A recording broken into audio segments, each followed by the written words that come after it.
Hi friends! Welcome to Nischala's kitchen. ఈరోజు నిశ్చలాస్ కిచెన్‌లో ఒక స్పెషల్ పులిహోర. ఈ చెట్టుని చూసారా? దీన్ని మేమైతే దబ్బకాయ అంటాం. కొంతమంది కిచ్చిడికాయ అంటారు. మీ ఊర్లో ఏమని పిలుస్తారో కామెంట్ సెక్షన్‌లో తెలియజేయండి. ఈ కాయల్లో పులుపు, తీపి కలిపిన ఒక ప్రత్యేకమైన రుచి ఉంటుంది. అండ్ క్యాన్సర్ సెల్స్ పెరగకుండా ఉండడంలో ఇవి ఎంతగానో హెల్ప్ చేస్తాయి.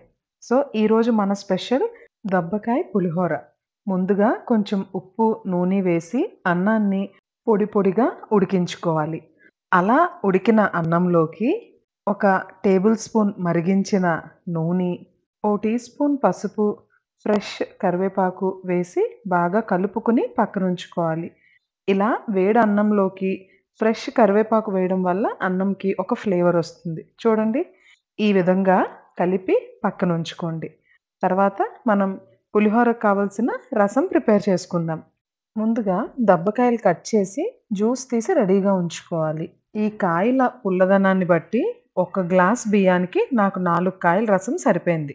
పోపుకు కావాల్సిన ఐటెమ్స్ అన్నీ ముందుగా ఇలా సిద్ధం చేసి ఉంచుకుని 3 టేబుల్ స్పూన్ల నూనె కాగిన తర్వాత, ఒక టేబుల్ స్పూన్ ఆవాలు, అర టేబుల్ స్పూన్ మినపప్పు, ఒక టేబుల్ స్పూన్ పచ్చిశనగపప్పు వేసి వీటిల్ని బాగా వేగనివ్వాలి. ఇవి వేగిన తర్వాత ఇందులో 2 టేబుల్ స్పూన్ల వేరుశనగపప్పు, ఒక టేబుల్ స్పూన్ జీడిపప్పు వేసి దోరగా వేయించుకోవాలి. ఆ తర్వాత ఈ విధంగా కట్ చేసుకున్న 5 పచ్చిమిరపకాయలు, 5 ఎండుమిరపకాయలు, 5 ఉప్పు మిరపకాయలు.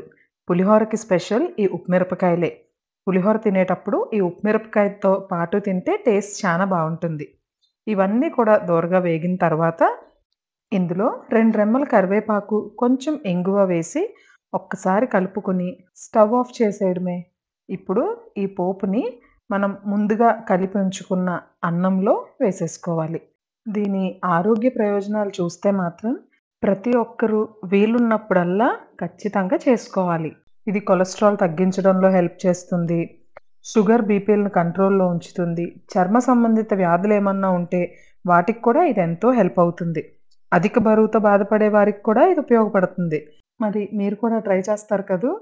ఇప్పుడు పోపు వేసుకున్న తర్వాత బాగా కలుపుకొని, రుచి చూసుకొని ఉప్పు యాడ్ చేసుకోవాలి. అన్నం ఉడికించేటప్పుడు కూడా కొంచెం ఉప్పు యాడ్ చేశాం కాబట్టి చూసుకొని వేసుకోవాలి.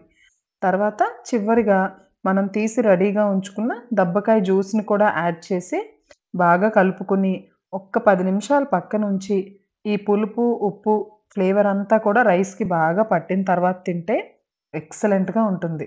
మీరు కూడా ట్రై చేసి మీకెలా కుదిరిందో కామెంట్ సెక్షన్‌లో తెలియజేయండి. Bye everyone.